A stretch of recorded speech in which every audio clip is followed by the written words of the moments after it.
बहुत सारे विषय हैं पर मैं सीधा उसके अंदर डिग इन कर रहा हूं। इंट्रोडक्शन करने की कोई जरूरत नहीं है। प्रशांत कपूर जी हमारे साथ जुड़ चुके हैं। पहला विषय यही लेने लगा हूं कि वॉर की इतनी अनसर्टेनिटी है। यूएस ईरान की सीज है या फायर है, ये समझना ही मुश्किल है। पर इसके बीच में इंडिया पाकिस्तान भी शुरू हो गया है। जापान के प्राइम मिनिस्टर आए हैं, चाइना का अपना ताइवान पे या फिर बांग्लादेश पे। तो क्या वॉर्स और बढ़ने वाली हैं और उसका फिर लॉजिकल इम्पैक्ट तो होगा ही इकोनॉमी के ऊपर, उससे बाद में आते हैं। तो किस तरह देख रहे हैं आप, क्या वॉर के बादल और मंडरा के और बढ़ रहे हैं प्रशांत जी? भंडारी साहब, पहले तो आपको नमस्कार एंड व्यूअर्स के लिए जय हिंद, वंदे मातरम।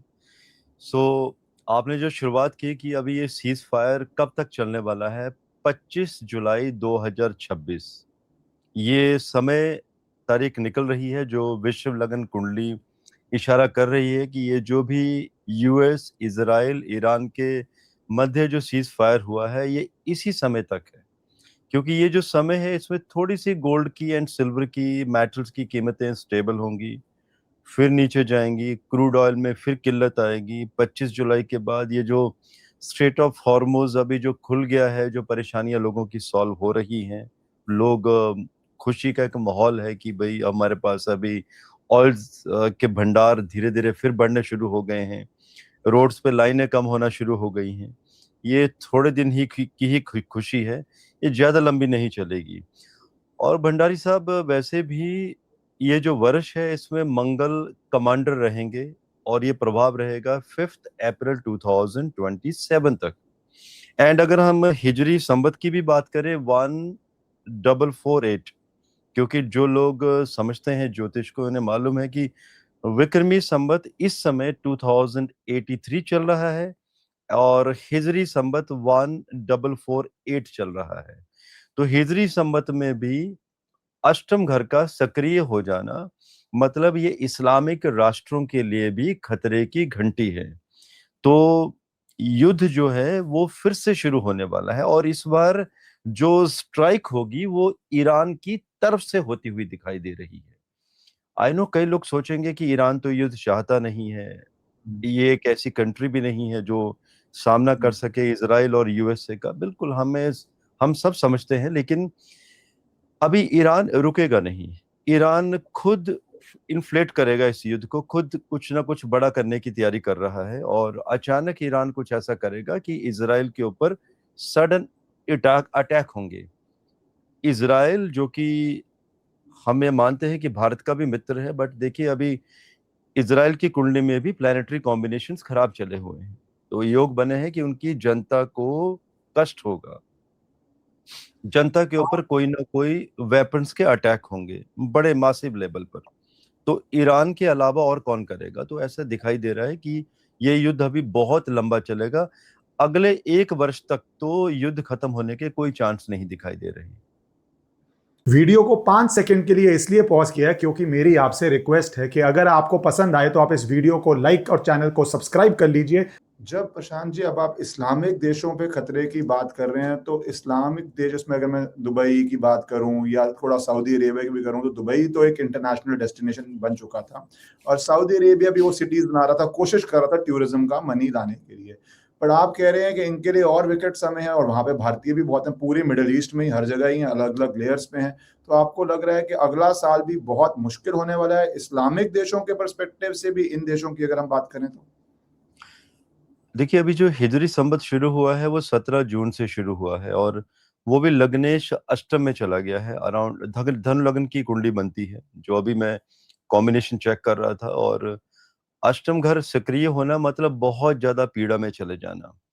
तो ऐसे योग हैं कि मिडिल ईस्ट में और इस्लामिक राष्ट्र जितने भी हैं उनके बड़े नेताओं को शस्त्र आघात का खतरा बना हुआ है और जनता ही ऐसे नेताओं को नकार देगी। आर्मी वहां पर सत्ता को कैप्चर करेगी, नेताओं का एनकाउंटर, इस तरह की घटनाएं बड़े मासिव लेवल पर कि किसी बड़े नेता को आज आर्मी द्वारा एलिमिनेट कर दिया गया पूर्ण तरीके से। तो ऐसे योग सक्रिय हो चुका है और ये अगले वर्ष जून 2027 तक ये परेशानियां चलेंगी। रही बात यूएई, सऊदी अरबिया एंड, क्योंकि ये इस्लामिक राष्ट्रों में ये एक बड़े राष्ट्र माने जाते हैं जहां पर पैसे की कोई कमी नहीं है, ह्यूमन वैल्यूज हैं, तो इन दो कंट्रीज का भी डाउनफॉल, फाइनेंशियल कंडीशंस खराब होती हुई और प्रॉपर्टी में बहुत बड़ा फॉल। जो प्रॉपर्टी 100 रुपीज की है, फॉर एग्जाम्पल, वही प्रॉपर्टी आपको वहां पे 30-35 रुपीज में मिलेगी। मतलब मान के चलिए कि 70 से 75% फॉल होगा प्रॉपर्टीज में। ऑलरेडी काफी हो चुका है। तो जहां से होना शुरू हुआ है वहां से आप 70% आप फॉल आप वहां से निर्धारित कर सकते हैं। और ऐसा नहीं कि ये हमेशा लंबा चलेगा। अगले 14-15 माह के बाद सिचुएशन फिर से स्टेबल होना शुरू होगी। और सबसे बड़ी बात और भी है भंडारी साहब, क्योंकि हिजरी संबत में कॉम्बिनेशन यही बना हुआ है कि भाई ही भाइयों का कत्ल करेंगे। शिया सुन्नी विवाद बहुत ज्यादा बढ़ेगा। अफगानिस्तान के दोबारा पाकिस्तान के ऊपर बड़े पैमाने पर मैसिव अटैक किए जाएंगे। बलूचिस्तान बीएलए आर्मी बहुत बड़े लेवल पर एक्टिव होगी। पाकिस्तान के ऊपर जबरदस्त अटैक, पाकिस्तान को मौका ही नहीं मिलेगा संभलने का।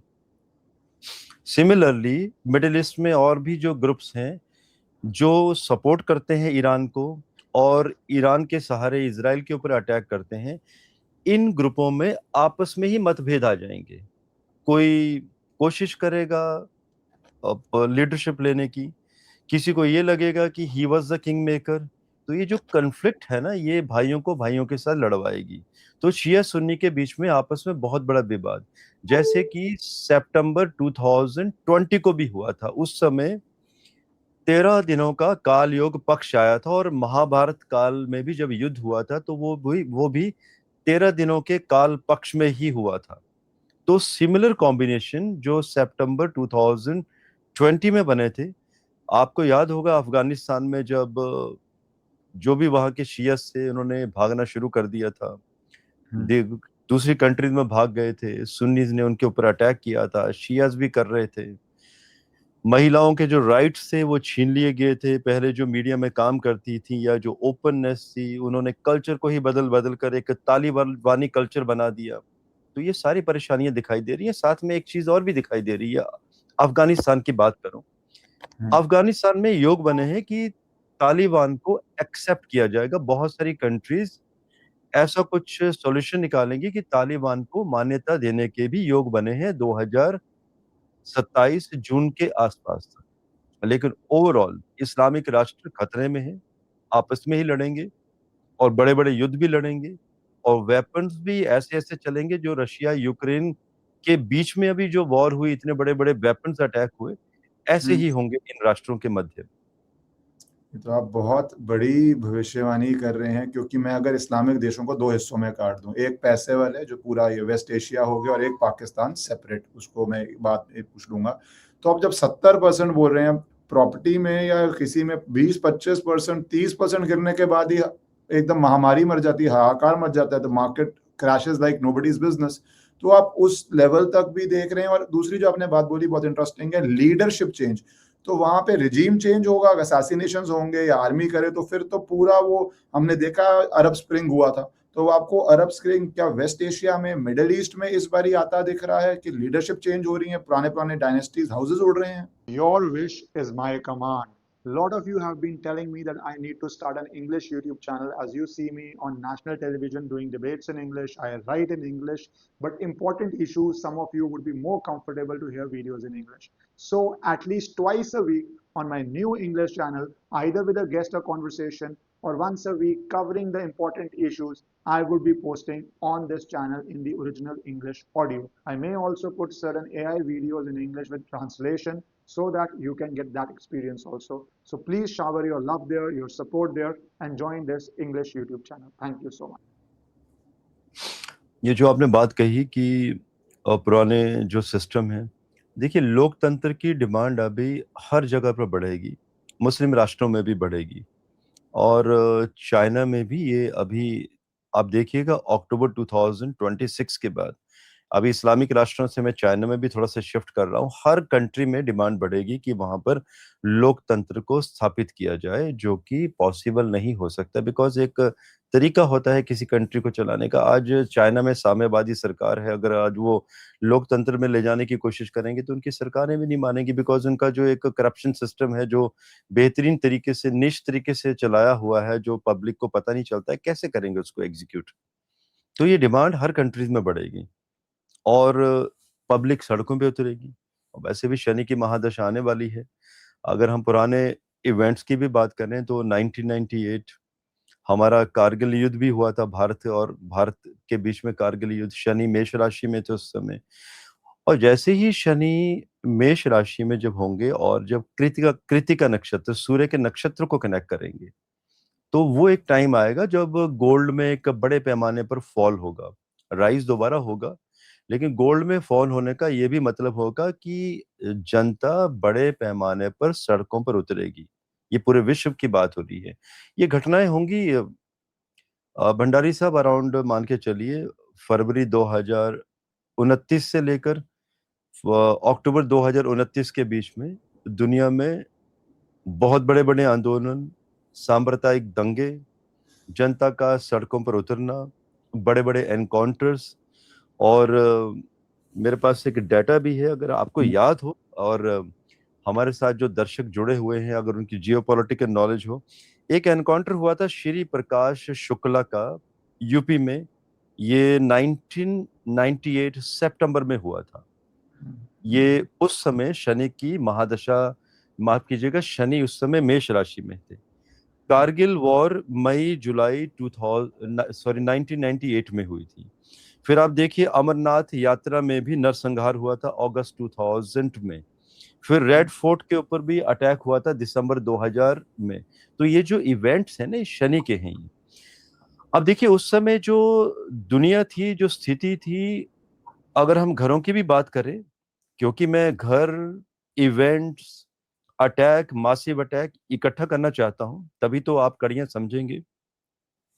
भंडारी साहब, उन दिनों में घरों की इतनी डिमांड होती नहीं थी, अगर हम 96 से लेकर 2000 की भी बात करें, बिकॉज लोगों के जो पुराने घर थे, पिताओं की एसेट होती थी, माता पिता की, तो उस एसेट में लोग कनेक्ट हो जाते थे।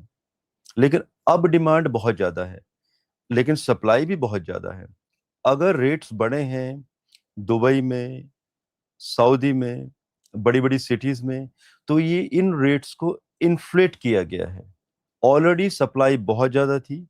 देखिए पब्लिक तो हमेशा ही भोली भाली होती है। अगर कोई बिल्डर 100 यूनिट्स बताता है तो वो तो यही कहता है कि 80 यूनिट बिक चुकी हैं, सिर्फ 20 ही बची हुई हैं। उन्हीं का रेट इन्फ्लेट कर दिया जाता है और ये सारी चीजें धीरे धीरे बाहर आना शुरू होंगी। अब देखिए ना, भारत में भी इन दिनों में कुछ अच्छी सिटीज में रेट बढ़ चुके हैं प्रॉपर्टीज के। वो बड़े इसलिए हैं क्योंकि स्ट्रेटेजिकल तरीका, अच्छी मार्केटिंग, इन तरीकों से रेट्स को बढ़ाया गया है। अब आने दीजिए मार्च 2027, भंडारी साहब प्रॉपर्टी भारत में भी फॉल करेगी। और शनि के 3 वर्ष लगातार, शनिदेव जी को तो रेट्रोग्रेड भी होना है, कृतिका नक्षत्र को भी कनेक्ट करना है सूर्य के नक्षत्र को। तो 2029 में मैसिव फॉल होगा प्रॉपर्टी में। उसको कैसे संभालेंगे हम? तो आने वाला समय डिफिकल्ट है, युद्धों का है, लंबे लंबे युद्ध चलेंगे। और जैसे कि अगर हम इस्लामिक राष्ट्रों की भी बात कर रहे हैं, तो आपस में ही बहुत बड़ी कॉन्फ्लिक्ट होने वाली है। प्रशांत जी, क्योंकि आपने जिस तरह बताया, लोग सोच रहे थे कि 26 तक जो होना था अनसर्टेनिटी हो चुकी है, ट्रंप के टैरिफ से शुरू होते हुए यूएस ईरान तक। पर आप जो बता रहे हैं वो तो एक अब इकोनॉमिक अनसर्टेनिटी भी इसके अंदर ऐड होने वाली है, आने वाली है। आपने चाइना तक का मेंशन किया कि वहाँ पे भी एक डिमांड उठ सकती है डेमोक्रेसी की, और उसको वो सिस्टम में, और मैं तो इस्लामिक देशों में भी मुझे नहीं पता कितनी डेमोक्रेसी चल सकती है, क्योंकि जब way of life is not very democratic, it is based on certain parameters. तो क्या लोग खुद डेमोक्रेसी चाहते हैं, वो भी एक सोचने की बात होगी, या सिर्फ कुछ एक एलीट चाहता है और बाकी नहीं चाहते। बट इसका मतलब ये है कि क्योस तो बहुत ही होगा। तो आप चाइना के रीजन में भी वो क्योस देख रहे हैं, क्योंकि आपने चाइना का मेंशन किया बियॉन्ड इस्लामिक देश, और उसका फिर वाइडर इम्पैक्ट है, क्योंकि अगर चाइना में क्योस होता है तो चाइना वो क्योस निकलने के लिए कोई भी देश आक्रमण करता है किसी और जगह, अटेंशन डाइवर्ट करने के लिए, अपनी देश के अंदर पेट्रियोटिज्म जगाने के लिए। नेशनल यूएस ने हमेशा किया है, बहुत देशों ने ये किया है। तो do you see China also getting aggressive on maybe Taiwan और maybe some other place and with India also maybe? पहले हम इंडिया पे आ जाते हैं, क्योंकि पुराने इवेंट्स में इकट्ठे कर रहा था तो ये भी देख रहा था मैं कि कब कब पब्लिक रोड्स पे उतरती है, कब कब एनकाउंटर्स होते हैं। एक तो मैंने एनकाउंटर आपको 1998 का बताया, सितंबर का, जब पुलिस ढूंढ रही थी, नहीं मिल रहा था व्यक्ति और उसको एनकाउंटर किया गया। अभी तारिक तारिक तारिक अहमद, अभी एक रिसेंट एनकाउंटर हुआ था यूपी में। सोचिए 5,000 करोड़ की एसेट बना लेते हैं ऐसे लोग। और पाकिस्तान से भी जो पैसा आ रहा था, डुप्लीकेट करेंसी जो बनाई गई थी, उसको भी भारत में चलाने की कोशिशें की जा रही थी। और 3 युवा आते हैं और ऐसे लोगों को एनकाउंटर करके चले जाते हैं। भंडारी साहब, ऐसे ही होने वाला है अभी अगले वर्ष से, मार्च से ये सिलसिला चलेगा पूरे भारत में, जिसमें कि बड़े बड़े पॉलिटिशियंस, जो जनता को पता है कि इन्होंने जनता के टैक्स का पैसा लूटा हुआ है, बड़े बड़े अधिकारी एंड कुछ ऐसे बिजनेस टाइकून्स जो जनता का पैसा लूट के जिन्होंने बिजनेसेस बड़े किए हैं, आज Z+ सिक्योरिटी में चलते हैं। जनता टूट पड़ेगी। और शनि है, मेष राशि में है, और ये आधार दिखाते हैं पब्लिक का। कौन सी पब्लिक? जो पॉवर्टी लाइन से नीचे वाली होती है, जो कानून को अपने हाथों में ले लेगी। जब पब्लिक को पता चलेगा कि भाई हर चीज के लिए डिपार्टमेंट में पैसा देना पड़ रहा है, आप देखिएगा अभी लगातार ऐसे इवेंट्स होंगे मार्च 2027 से लेकर 2029 एंड तक, जिसमें जनता में ऐसे ऐसे लोग पता चलेगा कि भाई ये तो कोई मिस्त्री था, ये तो बहुत ही शरीफ व्यक्ति था, इस व्यक्ति को क्या हुआ? किसी पॉलिटिशियंस को रास्ते में गोली मार दी, उसके जो सिक्योरिटी पर्सनल थे वो देखते रह गए। तो साथ में भंडारी साहब एक मैसेज भी है आपके इस पॉडकास्ट के माध्यम से उन लोगों के लिए जिन्होंने काला धन इकट्ठा किया हुआ है। अगर कहीं थोड़ा सा भी गिल्ट कॉन्शियस आता है, पैसे को बाहर निकालिए, जमा कर दीजिए और गलती मान लीजिए। वो कहते हैं ना, गलती मानने से आप बड़े बन जाते हैं कई बार, और एक गिल्ट कॉन्शियस से भी बाहर निकल जाते हैं और कुछ अच्छे काम करना शुरू कर दीजिए। वरना क्या होता है कि आप खुद तो अपनी जान गंवाएंगे और आपकी फैमिलीज को भी आप बचा नहीं पाएंगे, और ये होगा। भंडारी साहब, जो मैं कह रहा हूँ, आप ही के साथ देखिए कई व्यूअर्स आएंगे आज से 2-3 साल के बाद, फिर वो कमेंट करना शुरू करेंगे इन्हीं वीडियोस के ऊपर कि ये जो हमने बातें कही थी जब शनि मेष राशि में आया, और एग्जैक्टली जब अश्विनी को भी कनेक्ट करेगा नक्षत्र को, तो प्रिसीजन क्लीन प्लानिंग की करनी कैसे है, लेकिन वो होगी कृतिका नक्षत्र में, सूर्य के नक्षत्र में। तब एग्जीक्यूशन स्टार्ट होगा। एक massive attack world wide, India में तो होंगे ही। खबरें सुनने को आएंगी कि भाई आज एक मैसिव लगातार अटैक हुए, आज इस स्टेट में इतने लोगों को, पॉलिटिशियंस को मार दिया गया, आज इस स्टेट में दंगे हो गए, तो बड़े बड़े लोगों को अटैक किया गया। देखिए, जो अटैक में जो टारगेट में जो लोग होंगे ना, वो बड़े ही लोग होंगे। कौन से? जिनके पास काला धन छुपा हुआ होगा, क्योंकि पब्लिक कहीं तो चीजों को अपने हाथ में लेगी। बिकॉज आज आप किसी भी डिपार्टमेंट में चले जाइए, हमारे देश में बोलने वाली बात है कि हम रिश्वतखोरी वाले इंडेक्स में हम बहुत बेटर स्थिति में हैं, अच्छी पोजीशन हो गई है। ऐसा तो मुझे तो नहीं दिखाई देता। आज आप कोई छोटा सा भी काम करवाना हो, हर डिपार्टमेंट में फाइल हिलाने के लिए भंडारी साहब आपको पैसे देने ही पड़ते हैं। आज आप कोई घर ले लीजिए, आप अपने नाम पे प्रॉपर्टी, आपको मैं ओपन चैलेंज देता हूँ भंडारी साहब, आप तो बहुत ही इन्फ्लुएंशियल पर्सन हैं, आप लॉयर हैं, वेरी पॉपुलर सर। आपको अपनी प्रॉपर्टी का भी रजिस्ट्रेशन करवाने के लिए आपको 20-50 हजार आपको भी देने पड़ेंगे। आप मानते हैं, अग्री करते हैं, या इत्तेफाक नहीं रखते हैं मेरी बात से? नहीं, मैं आपको आई टेल यू, जो आपकी बिल्कुल ऑनेस्ट बात है, और मुझे लगता है कोई भी जो इसको डिनाई करेगा वो झूठ बोलेगा। क्या होता है, जिनके पास पैसा नहीं है उन बेचारों को, या कॉन्टैक्ट नहीं है, उन बेचारों को फोर्स करके देना पड़ता है, और जिसके पास कॉन्टैक्ट है, उसके पास पैसा है, उसको लगता है 20-25-30 हजार रुपए के लिए किसको फोन मारूंगा, भैया चलो सिस्टम में चलने दो फाइल को। ये एक अनफॉर्चुनेट रियलिटी है। बहुत लोग हैं जो अगर फोन वोन मारे, पर उसमें क्या है, पेपर में 6 दिन डिले होगा, कोई व्यक्ति कोई मिस्टेक निकालेगा, और आपकी जब ट्रांजैक्शंस अब किसी प्रॉपर्टी की भी इतनी ज़्यादा है, तो हमने एक तरह से इंस्टीट्यूशनलाइज़ कर दिया है कि यार रजिस्ट्री में 30-40 हज़ार लगेगा, मैं कंफर्टेबली जाऊँगा, फ़ोटो टाइम पे होगी या 50 हज़ार लगेगा और मेरे को वीआईपी ट्रीटमेंट मिल जाएगी। तो आप एक तरह से जिस तरह वीज़ा के लिए वो वीआईपी ट्रीटमेंट के पैसे ले रहे हैं ना कि आपको एसी रूम में बैठना है वीज़ा के लिए या लाइन में लगना है, तो प्रायोरिटी पे काम करवाना है, तो हमने एक तरह से रेट फिक्स कर दिया। तो जितना मर्ज़ी कोई इन्फ्लुएंशियल आदमी मैं जानता हूँ, जब उसकी कोई ट्रांज़ैक्शन है, तो वो एक उसके लिए पेटी करप्शन और नॉर्मल आदमी के लिए बड़ी करप्शन का हिस्सा उसको बनना ही पड़ता है। इस रियलिटी को मुझे लगता है सबको मानना चाहिए। तो आई फुली जी। Agree with what you are saying. पर मैं इसमें एक चिंताजनक बात है जो आपने बोली कि मैं इंडिया पे ही आऊँगा। तो एक है जस्टिस के एस्ट्रोलॉजिकली स्टार्स उस तरफ जा रहे हैं कि जस्टिस होगा, जस्टिस के अंदर कोर्ट या फास्ट कन्विक्शन हो जाएगी या ऐसा कुछ हो जाएगा। दूसरी तरफ ये है कि लोगों का आक्रोश इतना बढ़ जाएगा कि वो जस्टिस सड़क पे डिमांड करके होगी, जिसका एक छोटा उदाहरण अगर बोलूँ कॉकरोच जनता पार्टी एक शुरू होती है, लाइक और डिसलाइक की छोड़िए, सोशल मीडिया पे कुछ इम्पैक्ट करती है, ज़मीन पे तो वही लोग हैं जो इस सरकार को नहीं चाहते, उनकी विचारधारा है। तो ये अगर आप जस्टिस ऑन स्ट्रीट की बात कर रहे हैं, तो फिर तो वो देश का एक तरह से कोलैप्स भी दिखाता है और वो देश के लिए बांग्लादेश, नेपाल में ये चिंता हुई है और अभी हाल के दिनों में ही हुई है। So do you think that becomes a big challenge के एक स्ट्रक्चरल कोलैप्स की तरफ इशारा कर रहे हैं आप भारत के अंदर भी? भंडारी साहब, यही तो होता है टाइम हमारे पास कि जब हम ज्योतिष में कोई प्रेडिक्शन देते हैं तो एक आप और हमारे जैसे व्यक्ति जब डिस्कशन करते हैं तो सरकारों के लिए एक इंडिकेशन भी होता है कि इन चीज़ों की तैयारी पहले ही कर ली जाए। ये नहीं कि रोड इंफ्रास्ट्रक्चर बन रहा है तो उसमें 60% गायब कर दिया जाए, पब्लिक को ना नज़र आए। एवरीवेयर, इन एवरी डिपार्टमेंट रिश्वत जुड़ी हुई।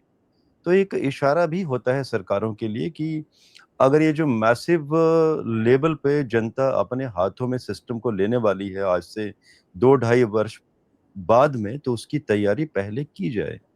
और मैं एक चीज़ में सरकार को एप्रिशिएट भी करना चाहता हूँ और गलतियाँ भी गिनाना चाहता हूँ कि रिश्वतखोरी हमारे देश में बढ़ी है और जनता अपने हाथों में सिस्टम को लेगी और सिस्टम जो आपने बताया वो कोलैप्स होगा।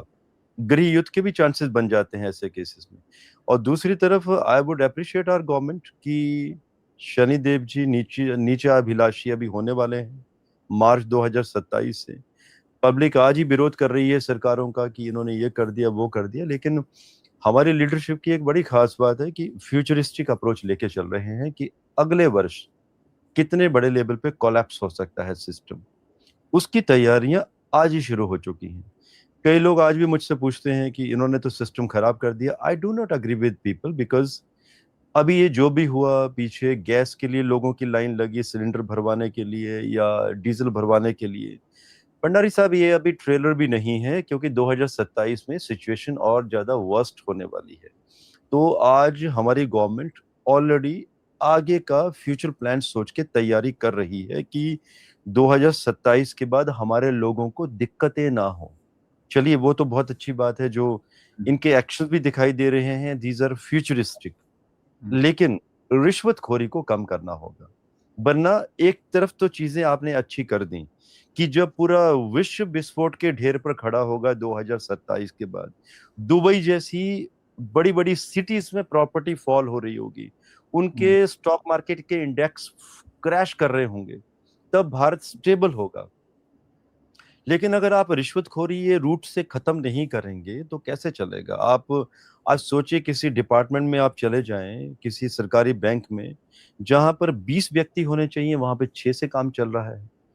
भंडारी साहब, बहुत पैसा है हमारे देश में, ह्यूज मनी। एंड पूरी दुनिया में सबसे ज़्यादा सोना हमारे ही देश में है। मैं रिज़र्व बैंक के पास नहीं कहूँगा, घरों में, लोगों के पास, महिलाओं के पास, सबसे ज़्यादा गोल्ड हमारा देश रखता है आज भी पूरी दुनिया में। तो we are a very rich country and हमारे पास इतने फंड्स हैं कि जहाँ सरकारी विभाग में 4 लोग चाहिए किसी डिपार्टमेंट में, वहाँ पे आज भी 20-25 लोगों को रखने की क्षमता है। बस ये रिश्वतखोरी खत्म होनी चाहिए और सिस्टम बनना चाहिए। बाकी जो आपने कही है कॉकरोच या खरगोश जनता पार्टी कौन-सी आई है आजकल, इन खरगोशों का काम नहीं है सिस्टम को चलाना, क्योंकि सिस्टम को चलाने के लिए भंडारी साहब पहले अपना आकलन करना पड़ता है, आपको संयम रखना पड़ता है। प्रिसीजन, काम, कंपोस्ट होना पड़ता है। ये अगर कॉकरोच या ये खरगोश, ये चींटियाँ देश को चलाने लगे तब तो देश चलेंगे नहीं, देश टूट जाएँगे, बर्बाद हो जाएँगे देश। तो अगर ये कॉकरोच ही है, जो भी खरगोश पार्टी बनी है, इनके लिए भी मेरा मैसेज है कि भाई आप कुछ करना चाहते हो तो थोड़ी सी पढ़ाई करो, संविधान को पढ़ो, सिस्टम को समझो कि सिस्टम चलता कैसे है। और 140 करोड़ लोग जहां पर अलग अलग भाषाओं के लोग हैं, अगर हम उत्तर भारत की भी बात करें तो यहाँ पर भी अलग अलग भाषाएं हो जाती हैं, फिर भी लोग जुड़े हुए हैं। तो पहले तो सिस्टम को समझिए, तब जाके आप राजनीति कर पाएंगे। सिर्फ ऑनलाइन में या ट्विटर पे इतने सारे सब्सक्राइबर या व्यूअर्स या फॉलोअर्स इकट्ठे करने से कोई खरगोश पार्टी कहीं बड़ी नहीं हो जाती है। भंडारी साहब सॉरी, थोड़ा सा गुस्सा भी आ नहीं, जाता है इन fully बातों पे। agree with you। इतने लोग सोशल मीडिया पे बड़ी बड़ी प्रेजेंस लेके चुनाव में उतरे हैं, 100-150 वोट नहीं आए, और जिनके फॉलोअर्स होंगे 10 लाख, 20 लाख, 30 लाख, तो वो सोशल मीडिया पे प्रसिद्ध होना और जमीन पे एक क्षेत्र में लोगों का आप पे विश्वास होना, टू वेरी डिफरेंट थिंग्स।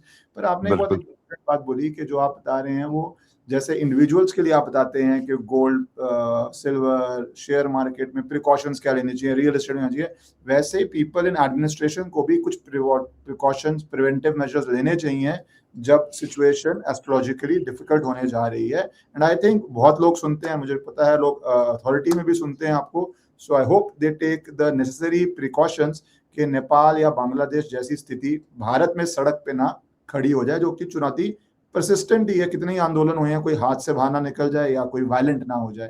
पर प्रशांत जी, मैं थोड़ा एक बात इस पे और आना चाहूंगा, क्योंकि जब आपने बोला यूपी के 2-3 एग्जाम्पल दिए, तो यूपी में राम मंदिर घटना होती है, लोगों को बहुत उस पर चोट लगती है। मैं लीगल उसके बहुत पहलू बता चुका हूँ टीवी चैनल्स के ऊपर कि क्या क्या होना चाहिए और क्या क्या नहीं हुआ मेरे अनुसार।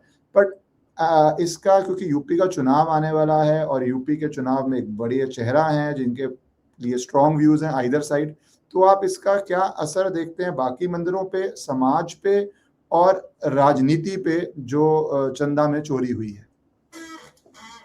हाँ भंडारी साहब, देखिए इसको मैं ज्योतिष की नज़र से नहीं देखूंगा, मैं मेरी नज़र से बता देता हूँ मेरी नज़र क्या कहती है इसमें।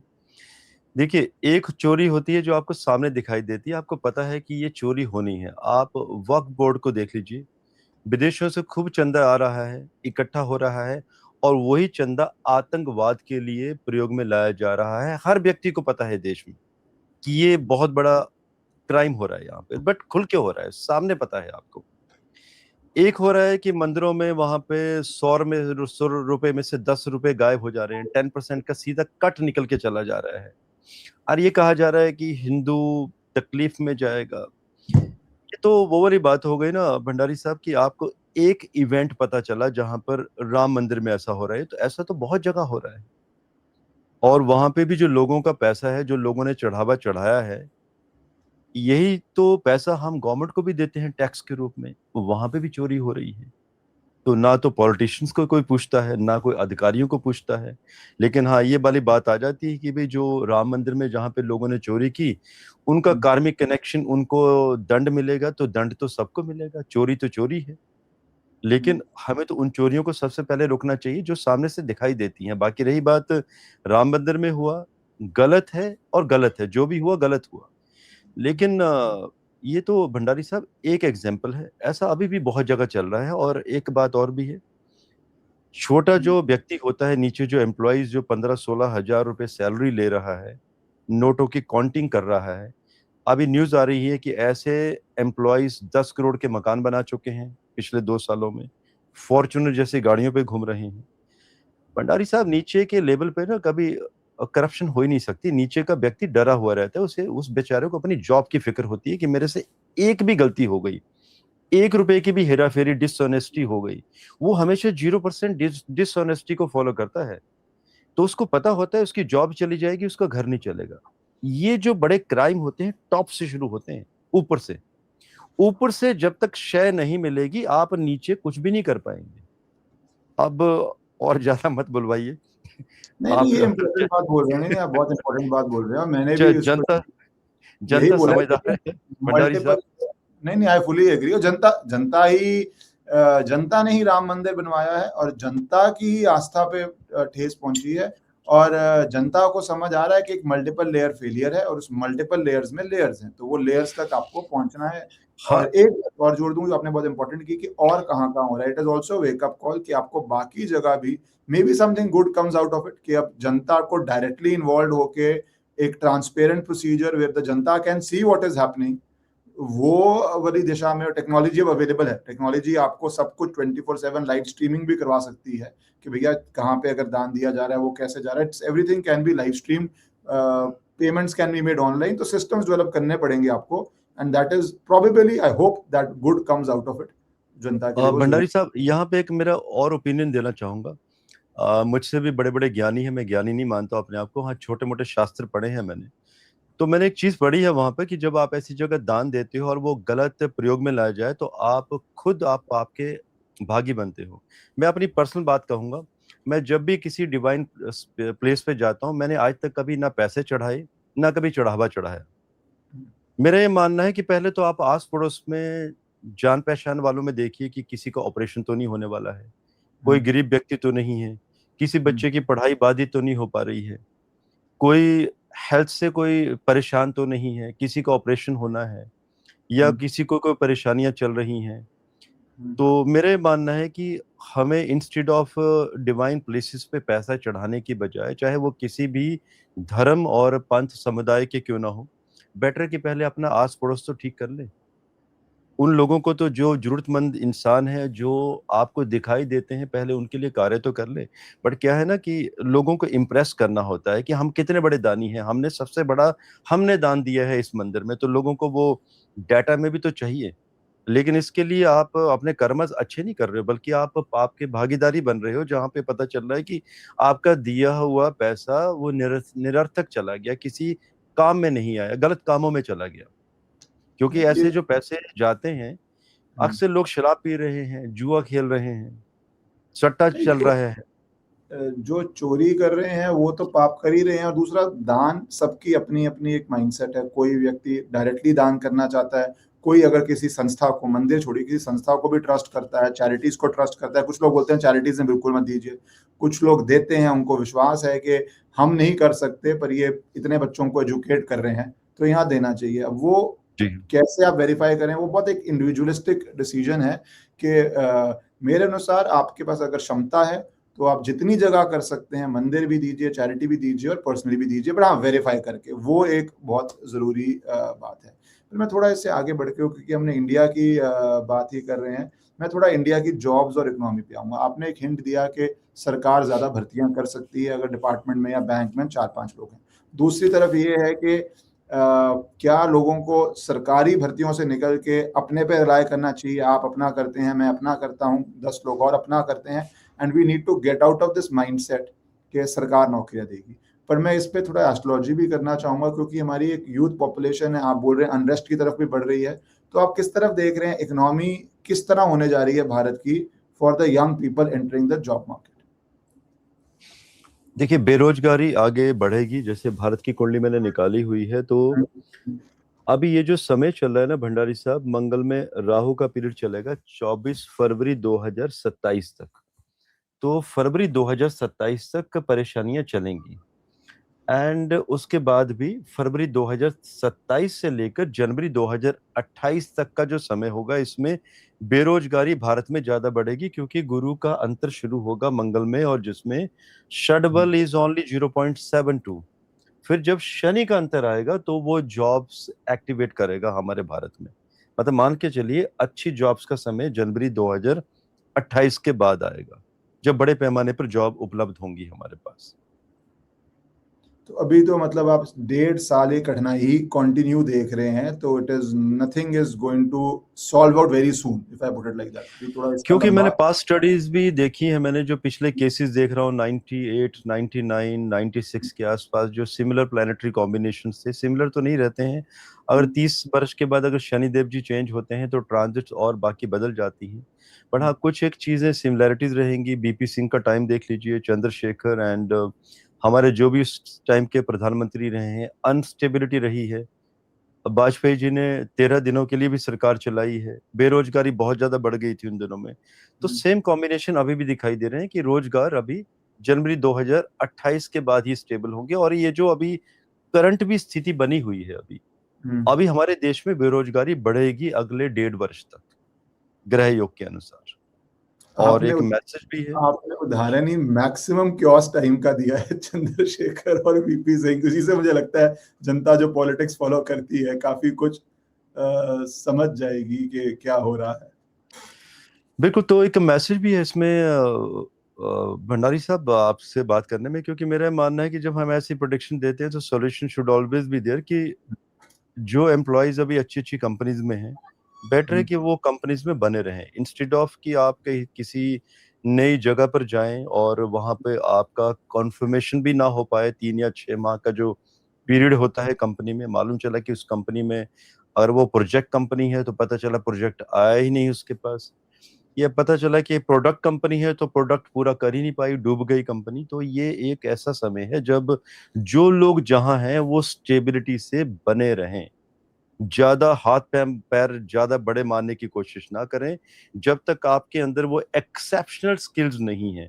आप ऐसे व्यक्ति नहीं हैं कि आपके पास 20 जॉब खड़ी हो। जी हाँ, ऐसे कई लोग होते हैं कि कहीं पे भी जॉब कर रहे होते हैं, लेकिन अगर वो घर पे रेजिग्नेशन देके चले जाएंगे तो शाम को 20 कंपनियों से फोन आ जाएगा कि भी आप ज्वाइन कर लो। वो तो एक नैरो एक्सेप्शन है, पर ये जो आप लोगों को बता रहे हैं क्या करना चाहिए, मुझे लगता है बहुत जरूरी है कि आप कह रहे हैं कि स्टे पुट, कंजर्वेटिव रहो, नौकरी मत छोड़ो, कुछ छोटी मोटी फ्रस्ट्रेशन है तो उसके साथ आगे बढ़ो, क्योंकि आगे जाना या नई जगह जाना और भी अनसर्टन हो सकता है 1 जनवरी 2028 तक। जी सो हाँ। लोग यही बिजनेस पे भी आप लगाएंगे, अगर जो लोग नए बिजनेस शुरू कर रहे हैं या नई जगह इन्वेस्ट कर रहे हैं उनको, या लोन लेके, क्योंकि मोस्ट बिजनेसमैन लोन लेके ही करते हैं, कि उनको भी इसी तरह कंजर्वेटिव रहना चाहिए, या ये सिर्फ आप एम्प्लॉइज की बात कर रहे हैं? ऐसे है ना भंडारी साहब, जब लोग बिजनेस करते हैं, जो बुद्धिजीवी हैं, वो मार्केट स्टडी पूरी करते हैं। एंड जितने भी समझदार लोग जब मार्केट स्टडी करते हैं तो उन्हें पता होता है कि अगर मार्केट में डाउनफॉल होने वाला है तो कौन सी चीज बढ़ेगी। मैं एक उदाहरण दे लेता हूँ। सिर्फ कोरोना आया था तो मार्केट फॉल की, लेकिन मेडिकल सेक्टर तो बढ़ गया था ना। तो अब यही तो आपको एनालिसिस करने होते हैं एक व्यापार में, कि जब आप कोई बिजनेस करने जा रहे हैं तो आप आने वाले 3 से 4 वर्ष की फिजिबिलिटी स्टडी करेंगे आप, और सारे के सारे up and downs and pros and cons भी देखेंगे कि कहाँ परेशानियां होंगी और आपका बेनिफिट कहाँ है। अगर आपकी स्टडी, आपकी कैपेबिलिटीज उस लेवल तक की है तो ऐसे व्यापारियों के लिए कोई रिस्क नहीं है, देर ऑलवेज इन द गेन। हाँ, बट ऐसे लोगों को मैं, क्योंकि मैं खुद एस्ट्रोलॉजर हूँ, मैं जरूर कहना चाहूंगा कि अपने एस्ट्रोलॉजिकल कॉम्बिनेशन भी किसी एस्ट्रोलॉजर से दिखाने चाहिए, ताकि कभी मालूम चला कि कोई बुरा वक्त आ गया, या मालूम मालूम चला कि आपने अच्छा तो कर दिया लेकिन आपको एक वेंचर चलाने के लिए आपका छठा घर खराब है, सातवां भी बिगड़ा हुआ है, अच्छे एम्प्लॉयज ही नहीं मिले। आप पैसा देना भी चाहते हैं लेकिन एम्प्लॉयज मिल ही नहीं पा रहे हैं, तो फिर आप बिजनेस चलाओगे कैसे? अब मैं थोड़ी, क्योंकि आपने रियल एस्टेट तो ब्रॉडली कवर कर दिया, पर आपने शेयर मार्केट में बोला कि कोविड आया तब सब कुछ गिरा पर मेडिकल उठा। तो क्या आप ये 28 जनवरी 28 तक, या 27 जब आप बोल रहे हैं अगले साल की, आप शेयर मार्केट की क्या हालत देख रहे हैं? और अगर कुछ स्पेसिफिक या कुछ जोन्स की अगर बात करें, किस तरह देख रहे हैं आप शेयर मार्केट को, एस्ट्रोलॉजिकली किस दिशा में जा रहा है? देखिए, एक ह्यूमर से कहूंगा, अब पहले हिंदू चीनी भाई भाई होता था, अब हिंदू जापानीज भाई बहन हो गया है। समझ गए होंगे सभी लोग। ठीक है। और अच्छा भी है हमारे देश के लिए। और जापान अभी डिफेंस में उतर चुका है, और जापान जब भी कोई चीज बनाता है, उनकी टेक्नोलॉजी, मतलब कहते हैं ना, माशाअल्लाह, ऑसम। सो जापान के साथ जो कोलैबोरेशन अभी हमारे बढ़ने वाले हैं, और डिफेंस सेक्टर बहुत ऊपर जाएगा, और ये हमेशा ही पहले भी बात हुई है आपके साथ। इसके साथ साथ chemical industries, mineral sector, solar system, and हमारा आईटी काफी नीचे है अभी। और एआई का जो धमाका था वो तो हो चुका है, जो एक विस्फोट हो चुका है, जो होना था अभी 5 7 10 दिन पहले। तो अभी आईटी में हमारी कंट्रीज, हमारा देश अभी धीरे धीरे ऊपर जाना शुरू करेगा। एंड इसके साथ साथ ऑटोमोबाइल सेक्टर में तो हम बहुत बेहतरीन कर ही रहे हैं, एंड साथ में aerospace technology and water management and road infrastructure management में बहुत कुछ अच्छा होने वाला है। बाकी कुछ और भी छोटी छोटी इंडस्ट्रीज हैं जिनमें बहुत बेहतरीन चीजें होने वाली हैं। और मेडिकल में तो हम ऐसे आयाम सेट करने वाले हैं जो किसी ने कभी सोचे भी नहीं थे। तो ये कुछ इंडस्ट्रीज हैं जो बहुत राइज करेंगी। कुछ इंडस्ट्रीज पे आप बहुत पॉजिटिव हैं। डिफेंस का आपने पिछली बारी भी कहा था कि डिफेंस हमारी एक अच्छी जर्नी हो रही है, वो बढ़नी है। उसमें जापानीज अगर एलिमेंट आ जाए with their precision, their technology and their ability to invest also, तो वो तो एक गेम चेंजर है। या इसराइल से भी टेक्नोलॉजी डिफेंस में आ जाए तो वो एक मैसिव गेम चेंजर है हमारे मैन्युफैक्चरिंग और उसके को।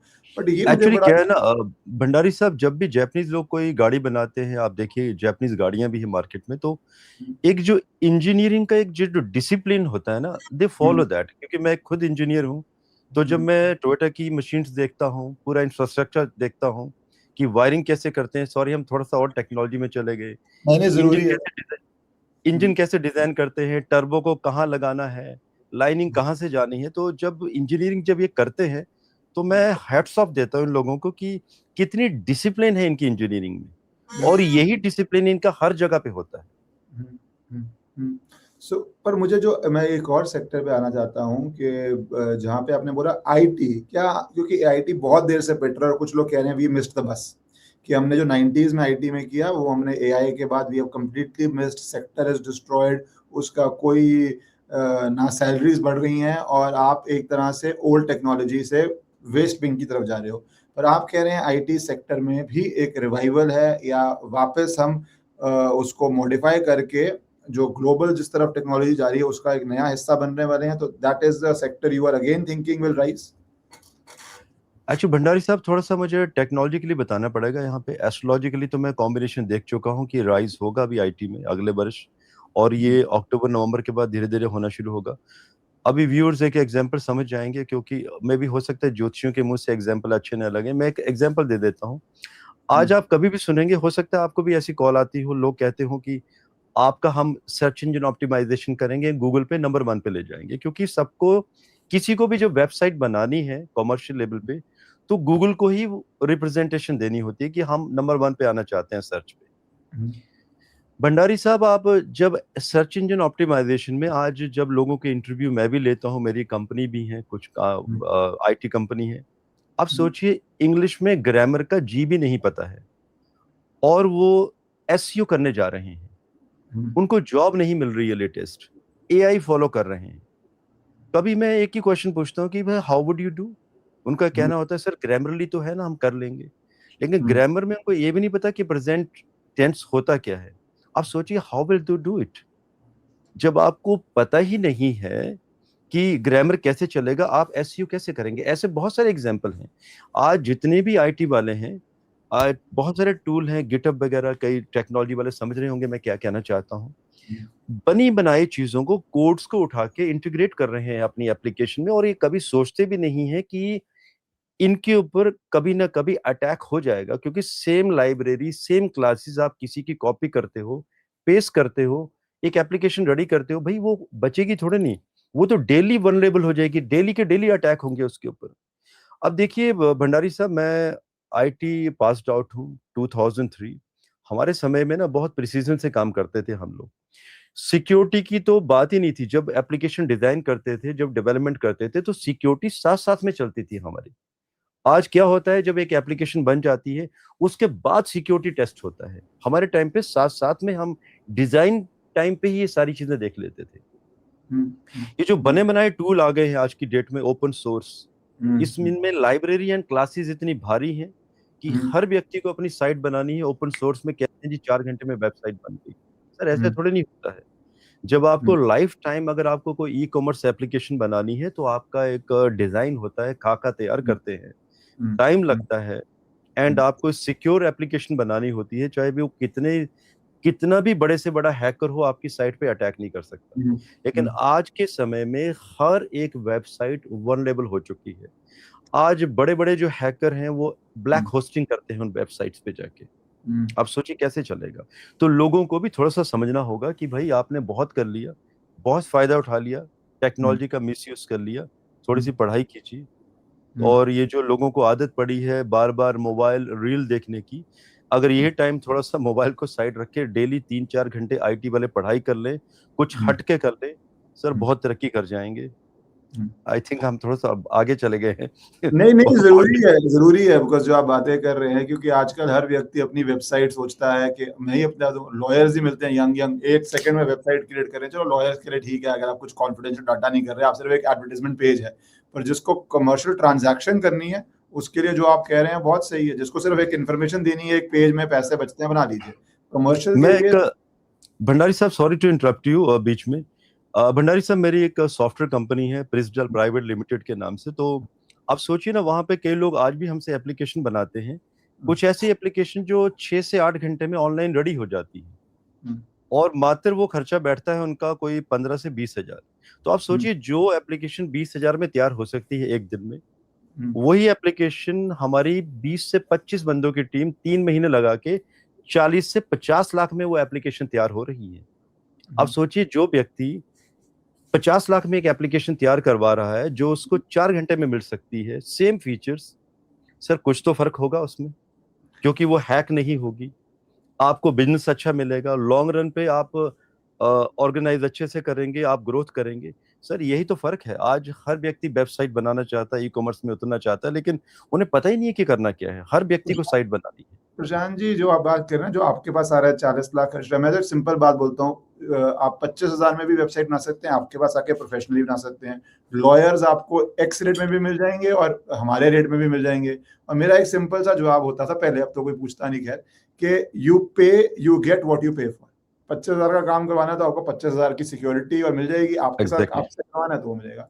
फिर मैं सिर्फ 2 लास्ट टॉपिक्स पे आना चाहता हूँ, क्योंकि एक आपने मेडिकल का, एक तरफ से तो मेडिकल क्राइसिस है भारत में, कि आप भारत में भी वो यूएस वाली प्रॉब्लम आ गई है, लोग मेडिकल बैंक्रप्सी में जा रहे हैं, जिस तरह हॉस्पिटल्स चार्ज कर रहे हैं, ये कर रहे हैं, वो एक सामाजिक पहलू है। दूसरा पहलू है मनी मेकिंग का। तो अगर लोग बैंक्रप्सी में जा रहे हैं तो प्रॉफिट्स भी बहुत मेडिकल सेक्टर के बढ़ेंगे, जो एक कमर्शियल पहलू है। तो आपको लगता है कि मेडिकल सेक्टर भारत के अंदर भी और एक्सपोर्ट में भी, वर्ल्ड के अंदर भी, हमारी जैसे एक्सपोर्ट मार्केट्स बढ़ रही हैं, तो it's a very bullish sector for you कि ये भी अच्छा ग्रो करेगा भारत से? सर ये जो गुरु का भी अंतर आएगा नेक्स्ट ईयर जनवरी में, इसमें कुछ ऐसी चीजें निकल कर आएंगी भारत में कि हम मेडिकल सेक्टर में बहुत बड़े पैमाने पर ग्रोथ करने वाले हैं। कुछ ऐसी चीजें जिनके ऊपर आज भी हम डिपेंडेंट हैं चाइना के ऊपर। चाइना से जब सामान आता है तो हमारी मेडिसिन बनती हैं। यही सारे साधन हमारे देश में अभी अगले वर्ष से हम देखेंगे कि हमारे देश में ये चीजें बननी शुरू हो जाएंगी। ऐसे बहुत सारे नेचुरोपैथिस्ट मार्केट में आएंगे जिन्हें गवर्नमेंट हमारी रिकमेंडेशन देने के लिए तैयार हो जाएगी कि जी हाँ, बहुत अच्छा कर रहे हैं ये लोग। तो कुछ भारत हटके करेगा 2027 के बाद मेडिकल इंडस्ट्री। जी, अंतिम पार्ट में मैं आना चाहता हूँ गोल्ड को लेके। मैं अभी जैसे यूएस में था तो बहुत लोग आपको वहाँ फॉलो करते हैं, इंडिया में तो करते ही हैं, and people are very curious on gold, silver and precious metals, क्योंकि वहाँ पे ज्यादा ट्रेडिंग है इस चीजों को लेके, स्टॉक मार्केट में भी है, फ्यूचर्स में भी है। तो किस तरह आप, अगर इन तीनों को देख लीजिए, गोल्ड को आप किस तरह देख रहे हैं अगले 6 महीने, साल के लिए? अगले 6 महीने के लिए अगर हम बात देखें तो गोल्ड अराउंड $6,500 के आसपास पहुंचने के योग बने हुए हैं। और लेकिन ये जो फ्लक्चुएशन है बीच बीच में होती रहेगी। अभी भी आपने देखा होगा कि गोल्ड कभी ऊपर जा रहा है, सिल्वर कभी नीचे चली जाती है। अभी 2-3 दिन से फिर ऊपर नीचे प्राइस चले गए हैं। और इस माह का मैं डाटा शॉर्ट में दे देता हूँ आपके पास। आज 4 जुलाई है। अब आप में भी 1-2 दिनों में ये पॉडकास्ट आएगा आपके चैनल पे। तो ये जो जुलाई एंड तक का जो समय बना है, तो ग्रह योग से जो कैलकुलेशन निकल कर आती है, सिल्वर अराउंड एक बार 2,10,000 के आसपास छू के आएगी वापस, फिर ऊपर जाएगी। एंड सोना, अगर एमसीएक्स की बात करें गोल्ड, तो 1,37,000 के आसपास एक बार छुएगा जरूर, एंड ऊपर की तरफ फिर रुक करेगा। तो ये लो लेवल जो गणित हमारा निकल कर आ रहा है मंडेन एस्ट्रोलॉजी से, ये आंकड़े मैंने आपको दे दिए हैं। जी, जी। और बाकी कमोडिटीज़ पे क्या आपका है, कि जैसे आपने पहले भी बोला हुआ है कि अब चेंजिंग एनवायरनमेंट है, अदर कमोडिटीज़ में भी लोग बहुत घुस रहे हैं, उसमें आप किस पे बुलिश हैं और किस पे आपको लग रहा है कि थोड़ा कंजर्वेटिव रहना चाहिए? कॉपर में कई लोगों ने नुकसान किया है बहुत बड़ा जनवरी एंड 2026 में। तो उन लोगों के लिए मेरी हिदायत है कि आपने अगर कुछ ऐसे मिनरल स्टॉक्स लिए हैं, शांति से बैठे रहिए, डरिए मत, और फायदा मिलेगा आपको। रैली आएगी कॉपर में। और पैसे आपके पूरे हो जाएंगे, डरने वाली बात नहीं है। और वैसे भी मार्च अप्रैल 2027 तक कॉपर की कीमतें अचानक ही स्टेबल हो जाएंगी, बीच में कॉपर बढ़ जाएगा। और रही बात हमारे देश की, तो थोरियम के ऊपर अभी बहुत बड़ा काम करने वाली है सरकारें हमारी, और क्योंकि हमारे देश में थोरियम बहुत ज्यादा निकलता है तो उसमें हमें पॉजिटिव रहना चाहिए, इंस्टेड ऑफ कि हम यूरेनियम का इंपोर्ट करें बहुत ज्यादा, और अवेलेबिलिटी भी बहुत कम है, कुछ देशों के ऊपर डिपेंडेंट रहना पड़ता है हम लोगों को। तो थोरियम पे बहुत बढ़िया काम होगा। जी जी, थैंक यू। आज आपने सारा इकोनॉमिक पहलू और कुछ प्रिकॉशंस के लिए सरकारों को भी और इंडिविजुअल्स को तो आप हमेशा ही बताते हैं कि क्या क्या दिशा में जा रहे हैं, क्या प्रिकॉशन ले रहे हैं, और मुझे लगता है सबको बहुत लाभ होता है आपकी बात सुन के। So thank you for taking out time and covering all these topics Prashant ji. Thank you Bhandari साहब, एंड व्यूअर्स के लिए जय हिंद, भारत माता की जय। जय हिंद, भारत माता की।